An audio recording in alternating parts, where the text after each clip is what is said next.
The theater lights dimmed to a hush, the kind that makes your skin prickle because you know something important is about to happen. A single spotlight cut through the darkness, landing on the old velvet seat in row G, center aisle, seat 12. Empty. For 3 years now, it had stayed that way, a silent monument wrapped in red corduroy, the brass number plate glinting like a forgotten promise. Every performance, without fail, the ushers would glance at it, then away. Patrons whispered, "That's the widow's seat," they'd say. The one who used to come alone after her husband passed. Then one night she just stopped showing up.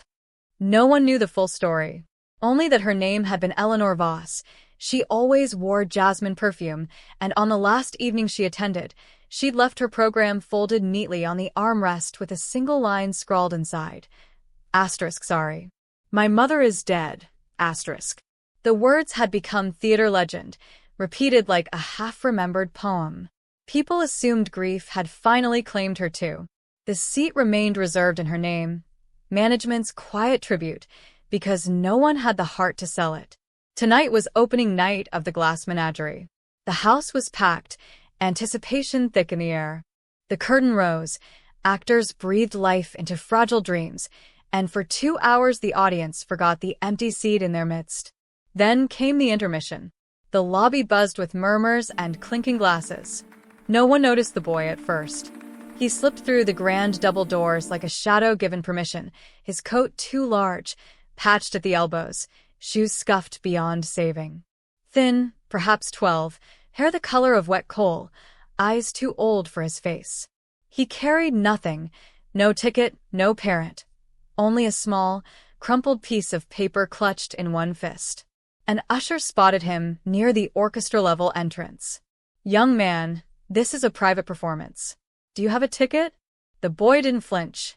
He simply lifted his head and spoke in a voice so soft it somehow carried over the crowd. "I'm here for seat 12. Row G." The usher blinked. "That seat is reserved. Permanently." "I know."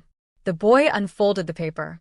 It was yellowed, edges soft from years of handling. A faded theater stub. Row G, seat 12. Date: exactly 3 years ago tonight. And on the back, in careful, looping handwriting that matched the note left behind. "If I don't come back, give this to whoever needs it most. Tell them the seat remembers. The usher's throat tightened. He looked around, uncertain, then motioned for the head concierge. Whispers spread like ripples.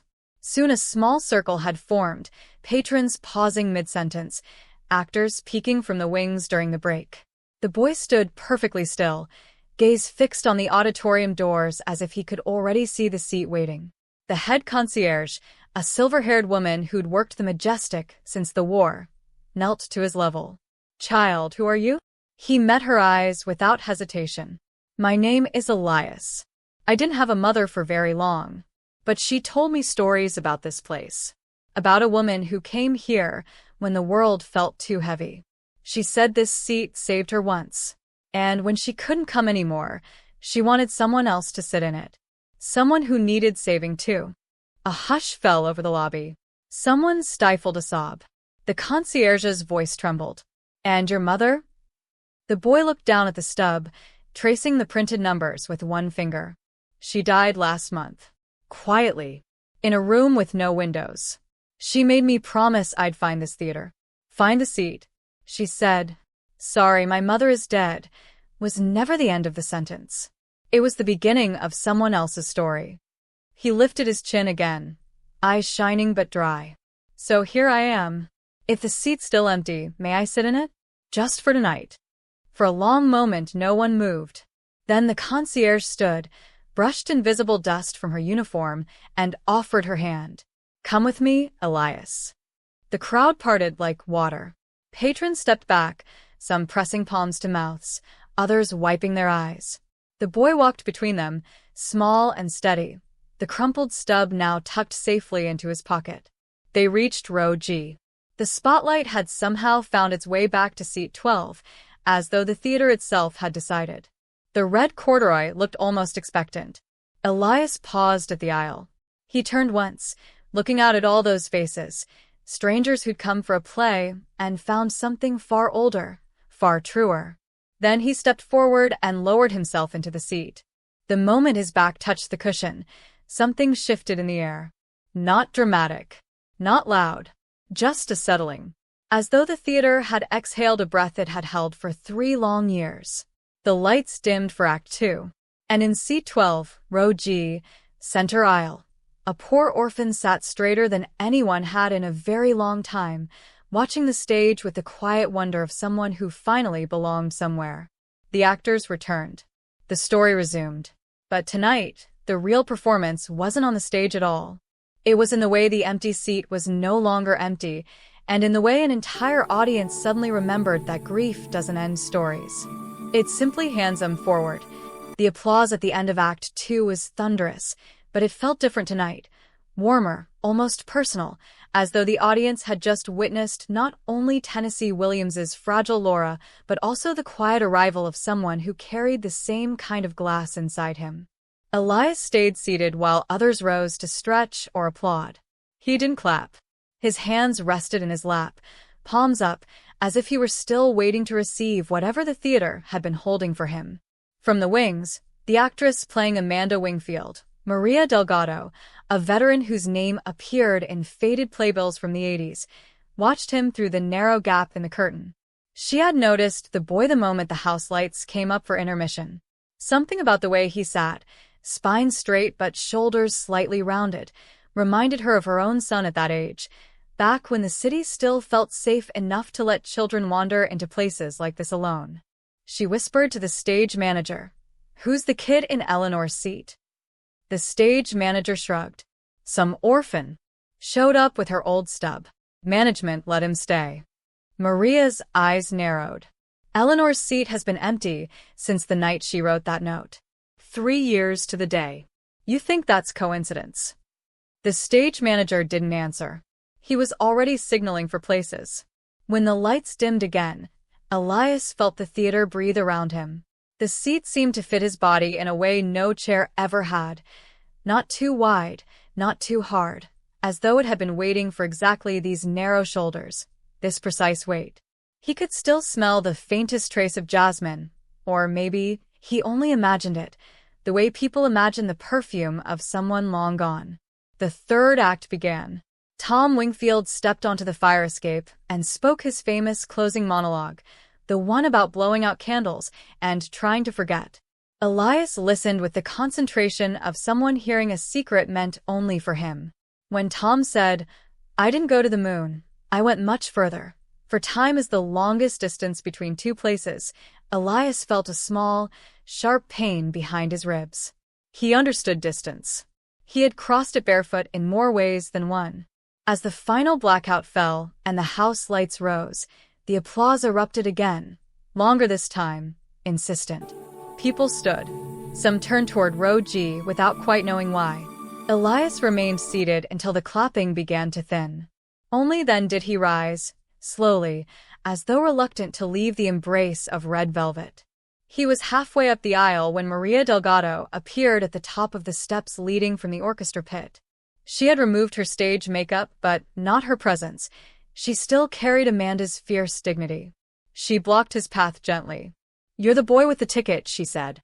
It wasn't a question. Elias nodded. She studied him for a long moment.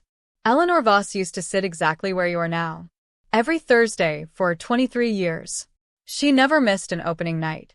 Then one spring she left that note and never returned. We all thought she died." "But you're saying?" "My mother," Elias said quietly, "knew her. Not well. Not like friends. But enough that when my mother got sick, really sick, she started talking about this place. About a woman who came here alone and left pieces of herself in the seat. My mother said Eleanor once gave her a program during a matinee of our town. Told her, 'Keep it. Someday you'll need to remember that time is borrowed.' My mother kept it. Years later, when she knew she wouldn't see another spring, she gave me the stub instead. Said it was my turn to borrow the seat." Maria's eyes glistened. She reached out and touched the boy's sleeve, lightly, as though afraid he might vanish. "What's your mother's name?" "Clara Moreau."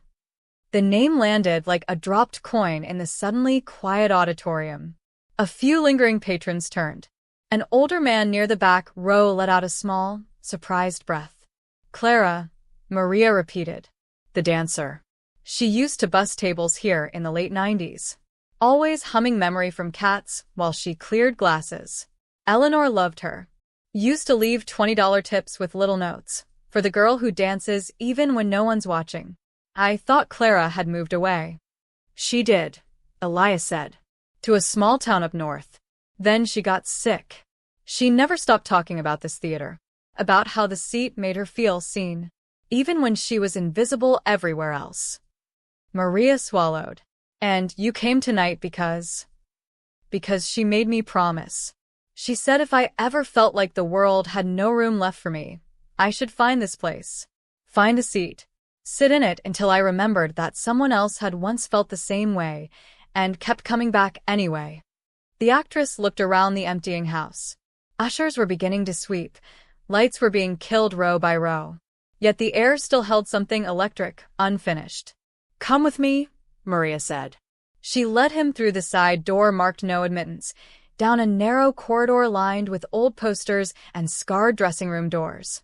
They passed a prop table still cluttered with Laura's glass menagerie, the tiny unicorn catching the dim work light like a frozen tear. At the end of the hall was a small green room no larger than a closet. Inside, on a shelf above a sagging couch, sat a dusty tin box the size of a shoebox. Maria lifted it down carefully. The lid was engraved with a single word, Remembrances. She opened it. Inside lay dozens of folded programs, each dated, each with a different handwritten note on the inside cover.